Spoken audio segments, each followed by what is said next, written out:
Well, hey everybody, it's Gil here with the sailing vessel Dream Chaser, and in last week's episode, we took you to Kualaua Ranch over on the island of Oahu. This week, we continue our adventures in Oahu, and we go 100 feet below the surface of the sea. You'd think scuba diving, but nope, in a submarine. So we'll take you along for that ride. Hope you guys enjoy this week's video. And that little clip, how cool was that? That was the moon setting off of our balcony early that morning. So we got up early for the drive, and it was just gorgeous, listening to the ocean out there and watching the moon sort of set early in the morning. Just beautiful, beautiful. After a beautiful morning on the balcony and breakfast in the waterside restaurant, Deb and I headed into Waikiki. This is the view from the boat dock that is going to take us out to the submarine. So a beautiful view of Waikiki Beach, and then this mountaintop over here is the famed Diamond Head. It's kind of on the southeastern side of Oahu. Just a beautiful range. Our camera has a 20x zoom on it, a 20x optical zoom, and it did a pretty good job, but still, it's just different seeing it in person.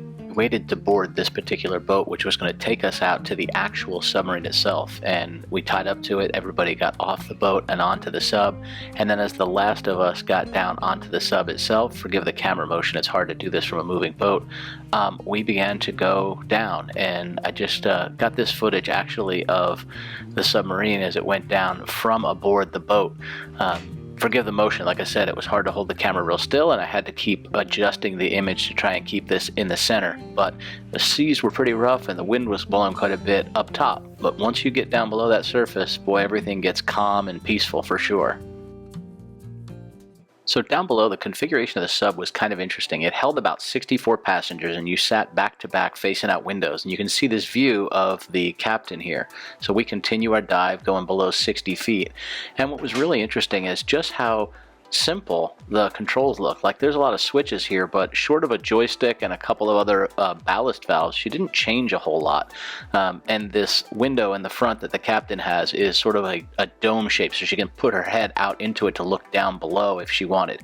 And as we traveled down, I caught my attention onto this little invertebrate attached to the inside or outside of the window of the sub. We had a really knowledgeable tour guide on this particular thing too. We'll hear from her here in a second, talking about the reefs they sunk here. They decided they wanted to contribute to their ocean efforts and make an artificial reef. Now, these structures are made out of concrete. She went on to say that coral is actually fairly picky and it won't grow in the heavy lime content that's part of concrete. So these first sunken artificial reefs actually didn't work out very well for the company. They did not grow the coral on them that they were hoping. They did become a bit of a underwater structure, and the fish still certainly like to hang around them. We're going to continue this trip, and they have actually sunk 2 ships and 2 airplanes that had crashed.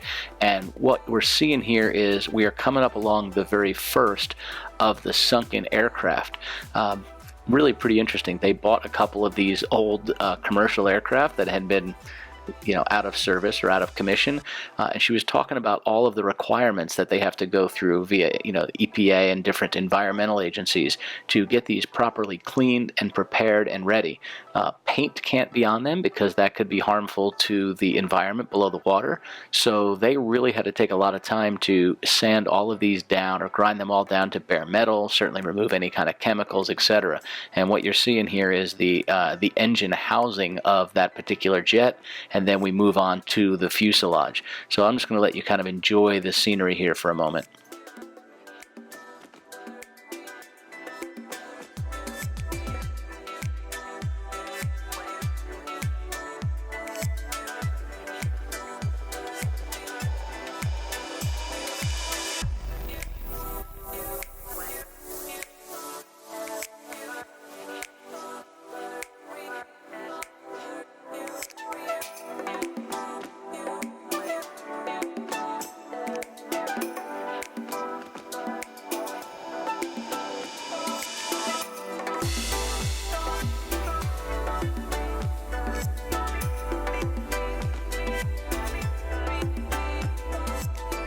I hope you were able to see some of the fish swim by. There wasn't a ton in this particular wreck, but there was quite a few swim by the screen there.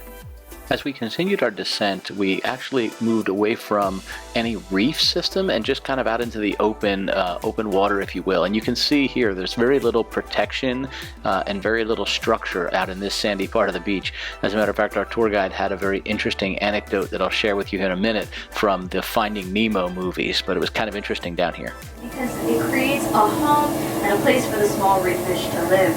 You guys have ever seen Finding Nemo? This is why Nemo's dad would not let him leave the reef, because Nemo was going to be a snack if he came out here. Swimming right next to us, that's called a giant beluga. Those are main predators on our dive site here. Our guide went on to say that those predator fish really do chase away anything that comes down toward these particular reefs. They're calling this the artificial reef, but that come near these reefs. And when they're next to the submarine, it's kind of them trying to chase them away. They would chase away other fish or even divers. But now you can see just the volume of fish in these sunken structures of some kind. I don't even know what they were, but these were also sunk in there to go ahead and attract a fish life as a hideout. As you can see out the front now, the captain is actually very, very close to the bottom, and it was very interesting to watch the way they maneuver this. She was essentially rotating the sub around. While she's doing that, I'll show you what the configuration looked like inside the sub. I mentioned before you kind of sat back to back, but it was a good size vessel. As the tour continued, we made our way to our first sunken ship. Okay, port side, this is our very first ship that we're going to get to see today. This is called the YO257, stands for Yard Oiler. It was a military vessel that served in World War II, a fuel barge. Other military ships would come up to the YO257, fill up on fuel, and then head on their merry way.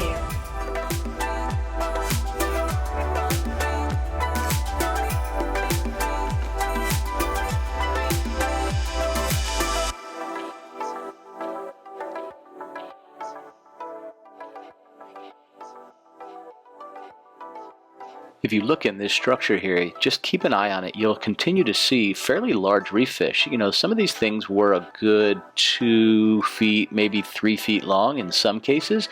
Keep in mind the size and scope of what we're looking at here. We're looking at a ship and ship compartments. So these fish are fairly large. And it was really kind of cool to get to see them. It doesn't come out on the camera quite as good as it did in person. You could see it a little bit better, but it was still, keep in mind, we're 80 some odd feet below the surface, and there is no artificial light on the outside of this sub. This is strictly natural light coming through 100 feet of water or 80 feet of water, which is just amazing. You'll notice how everything underwater has a bluish or gray tone, and that's because the frequency of light that blocks out your ability to see red. And our guide showed us a really cool example of this with a flashlight and a small picture of American flag. The flag looks like it's not red, white, and blue. It looks like it's black and white stripes and not red stripes. And then when you put an artificial light on that actual surface, you actually see the red. And the same thing is happening through the water, which is why all those beautiful dive pictures you see of people underwater are because they have artificial light on it.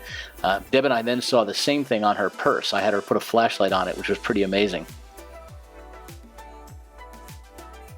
As the tour continued, we were now getting to another one of these artificial reefs that came from a sunken airplane, and we are now at our deepest part of the dive as well. I think we got to 112 feet at some point, but I will let this kind of scroll on by, but keep a close eye above and under the wing, and you will see all kinds of fish in this particular area. As a matter of fact, in a moment our guide gets very excited because we see something that is not something you normally see here. I was asking her if they sank these things whole or in parts like this, and this is where she went on to explain to me that it was actually a fairly large effort to prepare all of these fuselages so that they could be sunken into the ocean. What's interesting is they originally sunk these and put them in place, and then a hurricane came by the next year and sort of moved them quite a ways from their original sunken location, and they're now part of this tour and not what they were originally intended for. Look at the massive ball of fish right inside of that fuselage. Do you see that?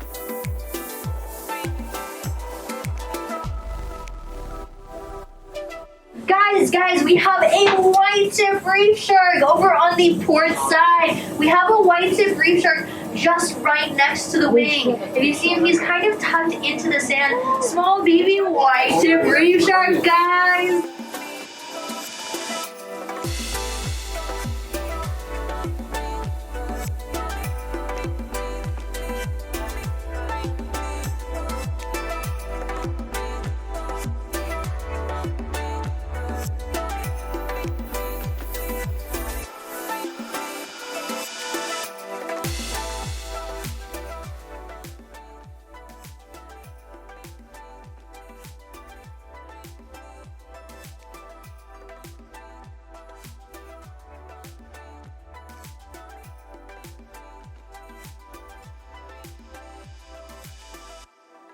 And this next sunken ship we came to is a ship called the San Pedro. It's very close to the other one, so it's interesting. You can actually, if you were scuba diving, you could dive both of these on a single tank, which is pretty cool. You can swim throughout them. But again, the wildlife and fish were just amazing. And we had a great time. This tour lasted underwater about 90 minutes, so a couple hours with the boat ride there and back. And with that, the tour was sort of over. We were starting to make our ascent back up to the surface, which is surprising. You move up quite a bit, but there was, because it's a pressurized cabin, you didn't feel any of that pressure you would expect. And welcome back to the surface, guys. You survived. And now it was just a matter of maneuvering to the actual pickup boat and the pickup boat tying up to it. Once it was tied next to us, it's kind of interesting sitting just below the surface. You could see the propellers and whatnot, and then took our trip back to where we originally came in from on Waikiki Beach. So Deb and I enjoyed the upper side or upper deck of this particular transport boat. And as we came in the channel, it was windy, man. You could see the water blowing off of those shallow water reefs. It was really interesting. We're at the Blue Water Shrimp Company, and Deb got her Aki tuna she likes so much. Now that big old thing. Man. I must admit, I can't look at this footage, or even when we were getting on this submarine, and not just have the song from the Disney movie Ariel, the Little Mermaid, you know, under the sea, going through my head. I'm not a singer, as you just saw. But join us next week when Deb and I go back to Kualaua Ranch and we do a different kind of adventure. This time we do UTV riding in the mountains, which is just a blast. So we'll do that next week, and then on to Vegas. We have some fun little travel adventures for you before we bring the sailboat back, which looks like is slated for March. Those plans are all coming into place, and can't wait to get that nice sail across the Gulf of Mexico in under us. Thanks everybody. Have a great week. Hope you enjoyed the video. Bye now.